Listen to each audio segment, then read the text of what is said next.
بسم الله الرحمن الرحيم الحمد لله والصلاة والسلام على رسول الله وعلى آله وصحبه ومن والاه كتاب الأربعين في مذهب السلف சலஃப் எனும் சஹாபாக்களுடைய பாதை கொள்கை குறித்த 40 நபிமொழிகளில் 14வது நபிமொழி, வழிகட்டின் பக்கம் அழைப்பவர்கள் குறித்த எச்சரிக்கை. குழப்பமான காலங்களில் முஸ்லிம்களுடைய ஜமாஅத்தையும் அவர்களுடைய ஆட்சி தலைவரையும் பற்றி பிடிப்பதுடைய முக்கியத்துவம் குறித்த நபிமொழி. عن حذيفة بن اليمان رضي الله تعالى عنه قال, ஹுதைஃபா ரலியல்லாஹு அன்ஹு அவர்கள் அறிவிக்கிறார்கள், كان الناس يسألون رسول الله صلى الله عليه وسلم عن الخير. மக்கள் அல்லாஹ்வின் தூதரிடம் நன்மைகளை பற்றி கேள்வி கேட்டுக் கொண்டிருப்பார்கள். وَكُنْتُ أَسْأَلُهُ عَنِ الشَّرِّ مَخَافَةَ أَنْ يُدْرِكَنِي. நான் தீமைகளை பற்றி ரசூலுல்லாஹ்விடம் கேள்வி கேட்டுக் கொண்டிருப்பேன். அந்த தீமைகள் என்னை தீண்டிவிடக்கூடாது, நான் அதில் விழுந்து விடக்கூடாது, என்னை பாதித்து விடக்கூடாது என்பதற்காக.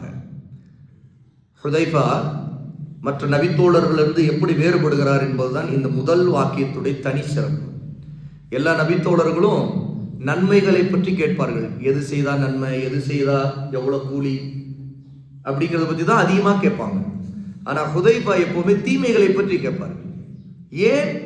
அந்த தீமைகளை தெரிந்து கொண்டால்தான் நாம் அதை விட்டு தப்பித்துக் கொள்ள முடியும். அந்த தீமைகள் நம்மை பாதித்து விடக்கூடாது. ஆகவே ஹுதைஃபா கேட்கிற கேள்வி எல்லாம் தீமைகளை பற்றியே இருக்கும். பாருங்கள், குல்து, ஆகவே நான் அல்லாஹ்வின் தூதரிடம் சொன்னேன், யா ரசூலல்லாஹ், இன்னா குன்னா ஃபீ ஜாஹிலியத்தின் வ ஷர்ரி. அல்லாஹ்வின் தூதரே, நாங்கள் அறியாமையிலும் தீமையிலும் இருந்தோம். இஸ்லாமை ஏற்றுக்கொள்வதற்கு முன்பு சஹாபாக்கள் இருந்த நிலையில், அவர்கள் இருந்த நிலை என்ன? அறியாமை காலம், அதாவது ஷிர்கிலும் குஃப்ரிலும் வழிகேட்டிலும் பாவங்களிலும் இருந்த காலம். ஆகவே சொல்லுகிறார்கள், அல்லாஹ்வின் தூதரே, நாங்கள் முன்பு வழிகேட்டிலும் ஜாஹிலியாவிலும் ஷர்ரிலும் தீமையிலும் இருந்தோம். ஃபஜாஅனா அல்லாஹு பிஹாதல் கைர். அல்லாஹ் எங்களிடம் இந்த நன்மையை கொண்டு வந்தான். இங்க ஹாதல் கைர், இந்த நன்மை என்பது இஸ்லாமை குறிக்கும், அல்லாஹ்வின் தூதரை குறிக்கும். ஏன்னா அல்லாஹ் தஆலா நபியை அனுப்பினான், அவர்கள் வழியாக வேதத்தை இறக்கினான், இஸ்லாமை தெளிவுபடுத்தினான். ஆகவே குர்ஆனும் நபியின் சுன்னாவும் சஹாபாக்களுக்கு கிடைத்தது. இது அல்லாஹ் அவர்களிடம் அனுப்பி வைத்தது.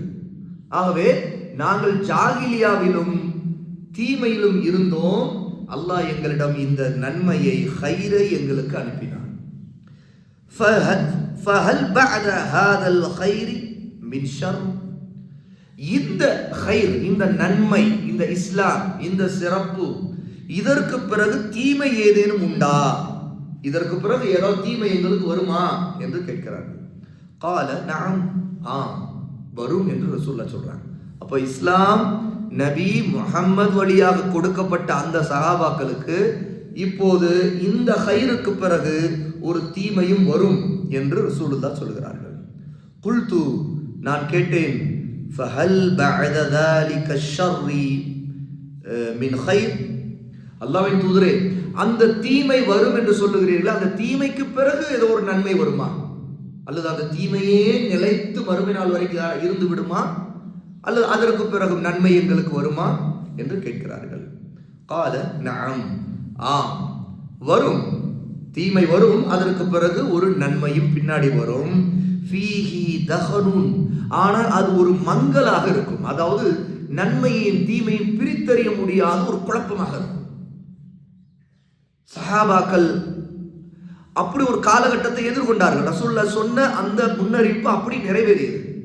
சகோதரர்கள், இந்த ஹதீஸ் மன்ஹஜுடைய குழப்பங்களை பற்றிய மிக மிக பிரபலமான அறிஞர்களில் அஹ்லு சுன்னா வல் ஜமா உலமாக்கள் அனைவரும் எப்போதும் சொல்லிக்கொண்டே இருந்து மக்களை எச்சரிக்கை செய்து கொண்டே இருக்கக்கூடிய ஹதீஸ்.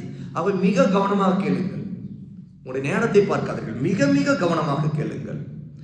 ஆக இஸ்லாம் நன்மையை கொண்டு வந்தது, அதை சஹாபா அடைந்தார்கள். ஹுதைஃபாவுடைய கேள்வி, இந்த நன்மைக்கு பிறகு ஒரு தீமை வருமா? ரசூலுல்லாஹ் சொல்றாங்க வரும், ஃபீஹி தஹனுன், ஆனால் அது ஒரு மங்கலாக இருக்கும், அதில் ஒரு வித புகை மூட்டம் போல. அது சில நேரங்கள் எப்படி ஒரு புகையிலே போகும்போது, ஒரு பனி மூட்டத்தில் போகும்போது நமக்கு எதிரில் இருப்பது என்ன ஏது ஒரு வித ஜட்ஜ்மெண்ட் தான் பண்ணணும் அப்படிங்கிற மாதிரி ஒரு குழப்பம் வருதோ, அது போல நமக்கு ஒரு குழப்பம் வரும் என்று சொல்லுகிறார். ஆகவே நன்மையும் தீமையும் பிரித்தறிவது கடினமாக இருக்கும்.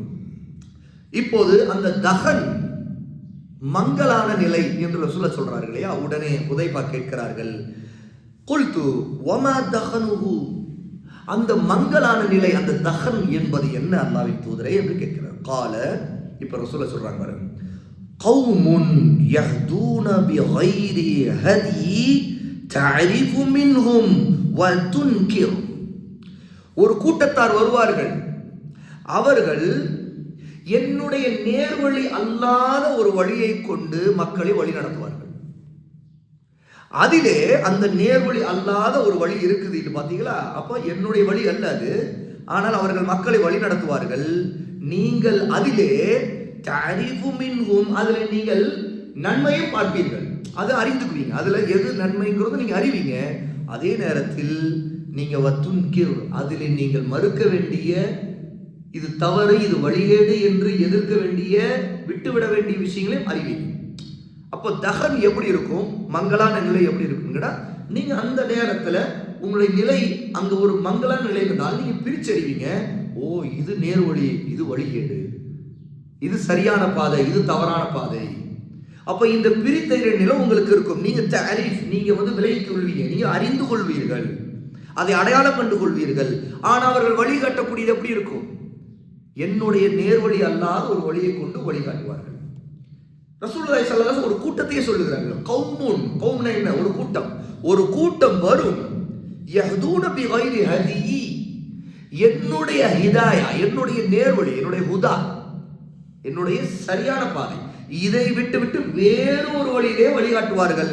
அதிலே நல்லதும் இருக்கும், எப்படி என்னுடைய நேர்வழியானதும் இருக்கும், அதே நேரத்தில் இந்த பக்கம் தீயதும் இருக்கும், வழிகேடும் இருக்கும். அப்போ அவங்க வழிகாட்டக்கூடியதுல ரெண்டு கலந்து இருக்கனாலதான் ஒரு வித குழப்பம், ஒரு மங்கலான நிலை இருக்கும். குல்து, உடனே அடுத்து கேட்கிறார்கள் ரசூலுல்லாஹ்விடம் ஹுதைஃபா, ஃபஹல் பஅத ذلكல் கைரி மின் ஷர், அல்லாஹ்வின் தூதரே, அந்த ஷர்ருக்கு பிறகு திரும்பவும் ஒரு கைர் வருமா? ஏன்னா அது ஒரு ஷர் தானே, அப்ப அதுக்கு பிறகு ஒரு கைர் வருமா என்று கேட்கிறார்கள். உடனே அந்த ஒரு நிலைக்கு பிறகு ஃபஹல் பஅத ذلكல் கைரி மின் ஷர், பாருங்கள், قال نعم, அதற்கு பிறகு ஒரு நிலை வரும். ஆமாம் வரும். துஆத்துன் இலா அப்வாபி ஜஹன்னம், நரகத்தின் பக்கம், ஜஹன்னம் என்கிற நரக நெருப்பின் பக்கம் அழைக்கக்கூடிய கூட்டத்தார் வருவார்கள். இந்த இதுக்கு பிறகு ஒரு கூட்டம் வரும். அது ஒரு கூட்டம் இல்ல, பல கூட்டங்களா இருக்கும். ஏன்னா துஆத், துஆத் என்றால் தாயிகள், தாயிகள் என்றால் என்ன? பிரச்சாரம் செய்கிறவர்கள், மக்களை அழைப்பார்கள். துஆத்துன், அழைப்பார்கள், இல அப்வாபி ஜஹன்னம், ஜஹன்னமுடைய வாசலின் பக்கம் கூப்பிடுவார்கள். யாராவது எங்கேயாவது நான் உங்களை நரக வாசல், ஜஹன்னமுடைய வாசல் பக்கம் கூப்பிடுறேன் வாங்கன்னு யாராவது கூப்பிடுறத பார்த்துருக்கோமா? எங்கேயுமே அப்படி கூப்பிடுறத பார்க்க மாட்டோம். ஆனா இதுல இருந்து என்ன தெரியுது? கூப்பிடுறவரு வாங்க சொர்க்கத்தின் பக்கம் வாங்க, இதுதான் சத்தியம், இதுதான் நல்லது, இதுதான் உங்களுடைய தீன் என்று தாவா செய்வார்கள். ஆனால் அது எப்படிப்பட்டதா இருக்கும் என்றால் துஆத்துன் இலா அப்வாபி ஜஹன்னம், அவர்கள் ஜஹன்னம் என்ற நரகத்துடைய வாசலின் பக்கம் அவர்கள் அழைத்து கொண்டே இருப்பார்கள். பாருங்க, சரி, இப்ப என்ன நடக்கும்? மக்களுடைய நிலைமை, மன் அஜாபஹும் இலைஹா கதஃபூஹு ஃபீஹா, யார் அந்த அழைப்பாளர்கள், அந்த தாய்களுடைய வழிகட்ட அந்த விஷயங்களை கேட்டு அதை ஏற்றுக்கொள்கிறார்களோ, அதற்கு பதிலளிக்கிறார்களோ, அவர்களுடைய நிலை என்ன ஆகும்? அந்த துஆத், அந்த வழிகட்ட தாய்கள், அவர்கள் இவர்களை அந்த ஜஹன்னமிலே தூக்கி வீசி விடுவார்கள். சுப்ஹானல்லாஹ், அல்லாஹ் பாதுகாக்கணும்.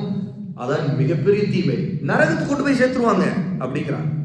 குல்து யா ரசூலல்லாஹ் சிஃப்ஹும் லனா, அல்லாஹ்வின் தூதரே எங்களுக்கு அவர்களுடைய வர்ணனை, அவர்களை பற்றி எங்களுக்கு வர்ணித்து சொல்லுங்களேன். எப்படி இருப்பாங்க, என்ன தாய்கள் இப்படி வந்து கூப்பிடுவாங்கிறீங்க, அது நரகத்துடைய வாசல் கூப்பிடுவாங்க. அது நரகத்துடைய வாசல் என்று ரசூலுல்லாஹ் சொன்னதுல ஒரு நுட்பமான விஷயம், அவர்கள் கூப்பிடுகிற அந்த வாசல் நரகத்தின் வாசலாக இருக்கும், ஆனால் மக்கள் நினைத்துக் கொள்வார்கள் நன்மையானதாக இருக்கும் என்று நினைத்து, ஆகவேதான் அவர்கள் அஜாபகும், அவர்கள் பதிலளிப்பார்கள், அந்த தாய்களுடைய பிரச்சாரத்தை ஏற்றுக்குவாங்க, இது சத்தியம் என்று நினைத்துக் கொள்வார்கள். பாருங்க சுப்ஹானல்லாஹ். இப்போ ஹுதைஃபா கேட்கிறார், எங்களுக்கு அவர்களை வர்ணித்து சொல்லுங்கள், அவர்கள் எப்படிப்பட்டவர்கள்? ஃபகால ஹும் மின் ஜில்தத்தினா வயதகல்லமூன பிஅல்சனத்தினா, அவர்கள் எப்படி அவர்களை வர்ணிக்கணும், அவர்கள் நம்முடைய இனத்தை சேர்ந்தவர்கள் தான், அவர்கள் நம்முடைய மொழியை பேசுவார்கள். அப்படின்றால் என்ன, அவர்கள் முஸ்லிம்களாக இருப்பார்கள் ஒன்று. இரண்டாவது, அவர்கள் தாவா செய்வது குர்ஆன் ஹதீஸின் பெயரால் தாவா செய்வார்கள். அவர்கள் பேசுகிற மொழி என்றால் வெறும் இது ஒருத்தருடைய இங்கிலீஷ், தமிழ் அல்ல அரபி இந்த மொழியை குறிக்காது. சஹாபாக்களுக்கு அவருடைய மொழியை குறிக்கும். ஆனா இது வெறும் மொழியை பற்றி பிரச்சனை இல்லை, இங்க கொள்கை பற்றி பிரச்சனை. அப்ப பேசுகிற போது நம்முடைய மொழி அவர்கள் பேசுவார்கள் என்றால் நமக்கு புரிகிற மொழியில தான் பேசுவாங்க. அப்போ நம்மோடு இருந்து கொண்டிருக்கிற அவர்கள் நம்மை சேர்ந்தவர்களாக இருப்பாங்க. ஜில்தத்தினா, நம்முடைய அது ஜில்தத்தினா நம்முடைய தோலுக்குரியவர்கள் அர்த்தம், அதாவது நம்முடைய தோல்.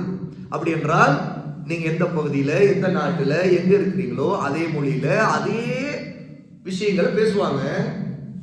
நீங்கள் அவர்களை பார்க்கும்போது இவங்க நம்ம சாரார், நம்ம கொள்கைக்காரவங்க, இவங்க நம்ம சத்தியத்தில் இருக்கிறவங்க தான் அப்படின்னு நீங்க நினைச்சுப்பீங்க. ஏன்னா அவங்க உங்களோட இருக்கிறவங்களா தான் இருப்பாங்க.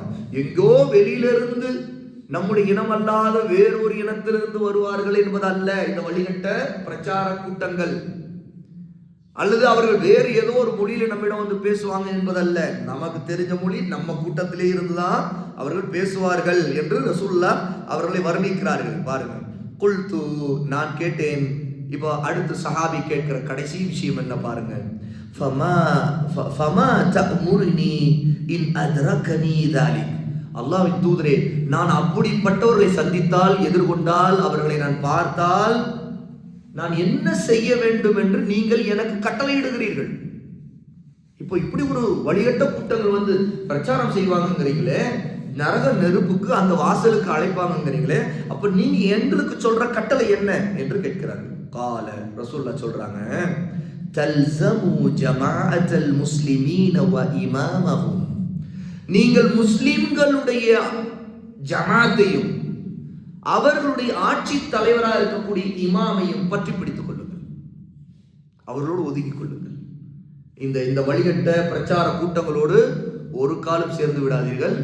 நீங்கள் யாரோடு சேர்ந்து கொள்ள வேண்டும், யாரை பற்றி பிடித்தல், நீங்கள் பற்றி உறுதியாக பற்றி பிடித்துக் கொள்ளும். யாரை? ரெண்டு விஷயங்களை. முதல்ல ஜமாஅத்துல் முஸ்லிமீன். ஜமாஅத்துல் முஸ்லிமீன் என்ற முஸ்லிம்கள் ஒரு கூட்டத்தை இது குறிக்காது. முஸ்லிம்கள் எல்லோரும் எந்த ஒரு ஆட்சி தலைவருக்கு ஒன்றுபட்டு இருக்கிறார்களோ அந்த ஒன்றுபட்டு இருக்கக்கூடிய அந்த முஸ்லிம்களோடு நீங்கள் சேர்ந்து கொள்ள வேண்டும். ஏன்னா இது வந்து ஜமாத்தை குறிக்கும். இங்க வந்து ஜமாத்துங்கிறது ஏதோ ஜமாத் இல்லை, இது வந்து தெளிவா எந்த ஜமாத்துனா எந்த ஜமாத்துக்கு இமாம் இருக்குதோ அந்த ஜமாத். அப்படின்னா என்ன? இமாம் என்றால் ஆட்சி தலைவர் என்று அர்த்தம். அதிகாரத்தின் அடிப்படையில் ஆட்சியை நிர்வகிக்கக்கூடிய ஆட்சி தலைவராக இருக்கக்கூடிய ஒரு இமாம் கீழே முஸ்லிம்கள் எல்லாம் எப்போது ஒன்றுபட்டு இருக்கிறார்களோ, அவர்கள் எந்த தேசத்தில் இருந்தாலும் சரி, இதற்கு ஒரு ஹலீஃபா தான் இருந்தாலும் அவசியம். ரசூல் ஸல்லல்லாஹு அலைஹி வஸல்லம் அப்படி சொல்லுங்க, முஸ்லிம்களுடைய ஜமாத். அப்போ இங்க முஸ்லிம்கள் இங்கே அங்கே எந்த நாட்டில் வேணாலும் இருக்கலாம், அவர்களுக்கு ஒன்றுபட்ட தலைமை இருந்தாலும் சரி, அல்லது அந்த முஸ்லிம்கள் எல்லாம் ஜமாத்தாக ஆகியிருப்பதற்கு ஒன்றுபட்டிருப்பதற்கு எங்கே சாத்தியப்பாடு, எந்த ஆட்சி தலைவரை கொண்டு நடந்ததோ, எந்த ஆட்சியாளர் மூலமாக இருக்குதோ அந்த ஆட்சியாளரை நீங்கள் பற்றி பிடித்துக் கொள்ள வேண்டும். அந்த ஆட்சியாளர் கீழ் ஒன்றுபட்டிருக்கிறார்கள் முஸ்லிம்கள், அவர்களோடு இருந்து கொள்ள வேண்டும். இந்த வழிகட்ட அழைப்பாளர்கள் கூட்டத்தினர் கலகத்தை ஏற்படுத்துவதற்கு தூண்டி கொண்டிருப்பார்களே, இந்த வழிகட்ட நாசக்கார நரகத்தின் வாசலின் பக்கம் கூப்பிடக்கூடிய இவர்களோடு நீங்கள் சேர்ந்து விடாதீர்கள். தல்சம், நீங்கள் இவர்களை விட்டு விலகி கொண்டு நீங்கள் அவர்களை பற்றி பிடித்துக் கொள்ளுங்கள். ஜமாஅத்துல் முஸ்லிமீன வ இமாமஹும், முஸ்லிம்களுடைய ஜமாத்தையும் அவருடைய இமாமாக இருக்கக்கூடிய ஆட்சி தலைவரையும். குல்து, இப்ப பாருங்க ரசூலுல்லாஹ் ஹுதைஃபா சொல்றாங்க. இப்ப பாருங்க அடுத்து என்ன கேள்வி வரும் எல்லாருக்கும். இப்போ சரி, ஜமாத்து அப்படி ஒரு ஜமாத்தே இல்லை அப்படின்னா, அப்படி ஒரு ஆட்சி தலைவரும் இல்லை, ஆட்சியும் இல்லை, முஸ்லிம்கள் எல்லாம் பல பிரிவுபட்டு ஒரு தலைமையின் கீழே இல்லை, அப்படி ஒரு நிலை இருந்துச்சுன்னா என்ன செய்ய? அதான் நம்ம கேள்வி வரும். அதே கேள்விதான் ஹுதைஃபாவுக்கு வருது. ஃபஇன் லம் யகுன் லஹும் ஜமாஅத்துன் வலா இமாமுன், அல்லாஹ்வின் தூதரே அப்படி என்றால் நான் அப்போது ஒரு இமாமும் எங்களுக்கு இல்லை, ஒரு ஜமாத்தும் இல்லை என்ற நிலை இருந்தால் அப்போது நான் என்ன செய்ய என்று கேட்கிறார்கள். இப்ப பாருங்க, கால ஃபஅ்தஸில் தில்கல் ஃபிரகி குல்லஹா வலவ் அன் தகத்த பிஅஸ்லி ஷஜரத்தின் ஹத்தா யுத்ரிககல் மௌத் வ அன்த அலா ذلك. சுப்ஹானல்லாஹ், எவ்வளவு முக்கியமான எச்சரிக்கை பாருங்கள். இந்த இடத்துல ரசூல் ஸல்லல்லாஹு அலைஹி வஸல்லம் சொல்லுகிறார்கள், அப்படியானால் மரத்துடைய வேர் இருக்கிறதே, அந்த வேரை பற்களால் கவ்வி பிடித்து அதை சாப்பிட்டுத்தான் வாழ வேண்டிய நிலை வந்தால் கூட நீங்கள் இந்த பிரிவுகள், இந்த ஃபிர்காக்கள், ஃபிரக் ரசூலுல்லாஹ் சொல்றாங்க, ஃபிர்காங்கிற வார்த்தை இந்த ஹதீஸ்ல வருது. ஃபிரக்னா பல ஃபிர்காக்கள், இந்த பல பிரிவுகள் அனைத்தையும் விட்டு நீங்கள் ஒதுக்கி விடுங்கள். ஃபஅ்தஸில், நீங்க விலகி போய் விடுங்கள். இந்த எந்த வழிகட்ட பிரிவுகளோடும் ஒரு தலைவரும் இல்லை, ஒரு ஆட்சி தலைவரும் இல்லை, ஒரு ஜமாத்தாவும் இல்லை, பல ஜமாத்தா இருக்குது. அந்த அவர்கள் எல்லாம் முஸ்லிம்களாக ஒரு ஆட்சி தலைவருக்கு ஒன்று கூடவும் இல்லை என்றால் அந்த ஆட்சி தலைவரை நீங்க பற்றி பிடிக்க முடியல. அப்படி ஒரே ஒன்றுபட்ட முஸ்லிம்களோடு நீங்க வாழ முடியல என்றால் நீங்கள் என்ன நிலை வந்தாலும் சரி, இதுல எந்த வழிகட்ட இந்த துவாத்துகளுடைய கூட்டங்கள், இது வந்து துவாத்துகளாக இருக்கக்கூடிய வழிகட்ட ஃபிரக்குகளை குறிக்கும், ஃபிர்காக்களை குறிக்கும். இங்க ரசூல் ஸல்லல்லாஹு அலைஹி வஸல்லம் ரெண்டு வார்த்தை பயன்படுத்து. ஒன்று ஜமா, அல் ஜமாஅத் என்று சொன்ன சத்தியத்திலும் ஆட்சி தலைவருக்கு ஒன்றுபட்டிருக்கிற முஸ்லிம்களுடைய ஜமாத். எப்படி முஸ்லிம் தேசங்கள் இருக்குது இல்லையா, ஒரு ஆட்சி தலைவருக்கு இல்லை, அந்த முஸ்லிம் தேசங்கள் ஒவ்வொரு தேசத்திலும் ஒரு ஆட்சி தலைவர் இருந்தாலும் அந்த ஆட்சி தலைவர் கட்டுப்பட்ட நிலையில் ஒரு ஆட்சிக்கு கீழே அந்த முஸ்லிம்கள் வாழ்ந்து கொண்டிருக்கிறார்கள். அவர்கள் ஜமாஅத்துல் முஸ்லிமீன். இன்று நாம் சொல்லக்கூடிய, இன்று பார்த்து கொண்டிருக்கிற நாடுகள் இருக்குது, முஸ்லிம்களுடைய நாடுகள், ராஃபிதா ஷியாவுடைய நாட்டை தவிர, சரியா, மற்ற நாடுகள் அவர்கள் எல்லாம் ஜமாஅத்துல் முஸ்லிமீன், அதாவது முஸ்லிம்களுடைய ஜமாஅத். அங்கே இமாமும் இருக்கிறார். இமாம் என்பவர் யார்? அந்த ஆட்சி, எந்த ஆட்சி தலைவரை அவர்கள் ஏற்றுக்கொண்டு ஒன்றுபட்டு இருக்கிறார்களோ அவர். அப்போ அவர்கள் எல்லாம் கடைபிடிக்க வேண்டிய கட்டளை என்னவென்றால், அவர்கள் ஒரு காலம் அந்த ஆட்சி தலைவருக்கு முரண்படுவதோ அல்லது அந்த ஜமாத்து உடைப்பதற்கான வேலை செய்வதோ கூடவே கூடாது, ஹராம், அது வழியேடு. இந்த விஷயத்தில் யாரெல்லாம் வாய் திறந்து பிரச்சாரங்களை முன்வைக்கிறார்களோ அதற்கு எதிராக அவங்க எல்லாமே துஆத்து இலா அப்வாபி ஜஹன்னம், ஜஹன்னமுடைய நரக வாசலின் பக்கம் அழைக்கக்கூடிய துவாத்துகள். நிச்சயமா அவர்கள் நரகத்துக்கு கொண்டு போய் தள்ளி விடுவார்கள். ஆனால் இப்படி ஒரு காலம் வந்து எந்த ஒரு இமாமும் இல்லை, எந்த தேசத்திலும் முஸ்லிம்களுக்கான ஒரு ஆட்சியாளர் கூட இல்லை என்ற நிலை வந்தால், முஸ்லிம்கள் எங்கேயுமே ஒன்றுபடாமல் இருக்கிறார்கள், ஒரு ஆட்சியாளருக்கு இல்லவே இல்லை என்றால், அப்பொழுது நீங்கள் எந்த அந்த ஃபிர்காக்கள், அப்ப ஜமாத் என்பது இல்லையே, ஃபிர்கா தான் இருக்கும். அப்ப இவரு ஃபிர்கா, அவன் ஒரு ஃபிர்கா, அவன் ஒரு ஃபிர்கா, அவன் ஒரு கூட்டம், இவன் ஒரு கூட்டம், ஒவ்வொரு கூட்டமாக பிரிந்திருக்கும் போது நீங்கள் எந்த கூட்டத்தோடும் இந்த ஃபிர்காக்கள், ஆனால் சுன்னாவின் மீது இருக்கக்கூடிய அஹ்லு சுன்னாவா, சுன்னாவை பற்றி பிடிக்கக்கூடிய இந்த ஹதீஸின் அடிப்படையில் நடக்கக்கூடியவர்களாக இருந்தால் அவர்கள் எங்கே தனியாக இருந்தாலும் கூட அவர்கள் அந்த கொள்கையின் மீது இருப்பார்கள் இல்லையா. ஆனால் அவர்கள் ஜமாத்தின் தலைவர் இருக்க மாட்டார். அப்படி ஜமாத்தின் தலைவர் இல்லாமல் இருக்கிறது அப்படி பிரச்சனை இல்லை. ஆனா ஃபிர்காக்கள்கிட்ட போய் விழுந்துடக்கூடாது.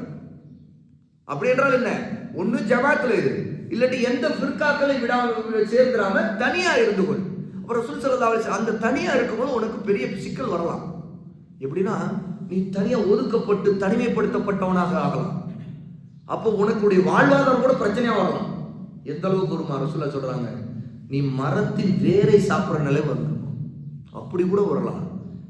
அதோ அப்படி ஒரு நிலை வந்தாலும் இந்த வேரை கடிச்சுக்கிட்டாவது, அத ரசூல் ஸல்லல்லாஹு அலைஹி வஸல்லம் அதை கடைவாய்ப்பர்கள் கடிப்பதை தான் அது குறிக்கும். அதை கடிச்சுக்கிட்டாவது நீ தனியாக இருந்து விடு, அதே நிலையில் உனக்கு மரணம் வரட்டுங்கிறார். எப்படி நீ மரணத்தை சந்திக்க வேண்டும் ரசூல் சொல்றாங்க, அந்த ஒரு நிலை வந்தால் நீ மரணமே உனக்கு வந்தாலும் அதே நிலையில் உனக்கு வந்து விடட்டும். நீ இந்த ஃபிர்காக்கள், அதாவது நரகத்துக்கு கொண்டு போகக்கூடிய எந்த ஃபிர்காவுடைய கூட்டத்தோடும் சேர்ந்து விடாதே என்று ரசூல் ஸல்லல்லாஹு அலைஹி வஸல்லம் எச்சரிக்கை செய்கிறார்கள். சகோதரர்களே, இமாம் புகாரி ரஹிமஹுல்லாஹி தஆலா இந்த ஹதீஸை ஆதாரபூர்வமாக பதிவு செய்திருக்கிறார். இமாம் முஸ்லிமும் இந்த ஹதீஸை பதிவு செய்கிறார்கள். மிக முக்கியமான ஆக இந்த மாதிரி இன்றைய சூழ்நிலையில் நாம் இந்த ஹதீஸை கொண்டு மிகவும் படிப்பினை பெற வேண்டியது இருக்கிறது. ஏனென்றால் இன்று மக்கள் அல்ஹம்துலில்லாஹ் முஸ்லிம்களுடைய நாடுகளில் முஸ்லிம்களுடைய ஒரு ஆட்சி தலைவர் இருக்க, அவருக்கு கீழ் அந்த முஸ்லிம்கள் ஒன்றுபட்டிருந்து அல்லாஹு தஆலா ஆட்சி தலைவரை கொண்டு ஒரு ஜமாஅத்தை அந்த முஸ்லிம்களால் ஒன்றுபட்ட ஒரு நிலையை ஏற்படுத்தியிருக்கானே, அந்த நிலையில் இருக்கக்கூடியவர்கள் முதலில் ஒரு காலம் அந்த முஸ்லிம்களுடைய ஆட்சி தலைவருக்கு முரண்படுவதோ, அங்க இருக்கிற முஸ்லிம்களுடைய நிம்மதியை கெடுப்பதற்கான வேலைகளை செய்வதோ ஒரு காலம் அனுமதிக்கப்பட்டதில்லை. அதில் யாரெல்லாம் இந்த மாதிரி விஷயங்கள் பிரச்சாரங்கள் அவர்கள் எல்லாம் ஹவாரிஜிகள், அவர்கள் எல்லாம் வழிகட்ட கூட்டங்கள், ரசூலுல்லாஹ்வுடைய நேர்வழி அல்லாத வேறு வழியில் மக்களை வழிகெடுத்து நாசகரமான காரியங்களை செய்யக்கூடியவர்கள். இமாம் புகாரி, இமாம் முஸ்லிம் ரஹிமஹுல்லாஹ் அவர்களும் இதை பதிவு செய்கிறார். இமாம் புகாரி 3606வது ஹதீஸாகவும் 7084வது ஹதீஸாகவும் 3411 ஹதீஸாகவும் பல இடங்களில் இதை பதிவு செய்கிறார்கள். இமாம் முஸ்லிமும் இதை ஓரிரு இடங்களில் 1475, 1847 ஆகிய ஹதீஸுகளில் இதை பதிவு செய்கிறார்கள். ஆகவே நாம் தீமைகளை அறிந்து கொள்ள வேண்டும், தீயவர்களை வழிகட்ட பிரச்சாரம் செய்யக்கூடியவர்களை அறிந்து கொள்ள வேண்டும், இல்மை கற்றுக்கொள்ள வேண்டும், சுன்னாவின் மீது இருக்க வேண்டும். ஆகவே இந்த தீமைகளில் நாம் பழியாகிவிடக்கூடாது. ஆகவேதான் ஹுதைஃபா தீமைகளை பற்றி கேட்டார்கள். மற்ற சகாபாக்கள் நன்மைகளை கேட்கும்போது தான் பாதிக்கப்படக்கூடாது என்பதற்காக அவர்கள் இதை பற்றி கேட்டார்கள். நரகத்தின் அழைப்பாளர்களாக வரக்கூடிய காஃபிர வழிகட்ட நாசகரமான பிதஅத்வாதிகளுடைய அழைப்பிலிருந்து நம்மை பாதுகாத்துக் கொள்ள வேண்டும். அல்லாஹ் தஆலா நம் அனைவரையும் எல்லா விதமான ஃபித்னாக்களை விட்டும் வழிகேடர்களை விட்டும் நம்மை பாதுகாப்பானாக. வ ஆகிரு தஅவானா அல்ஹம்துலில்லாஹி ரப்பில் ஆலமீன்.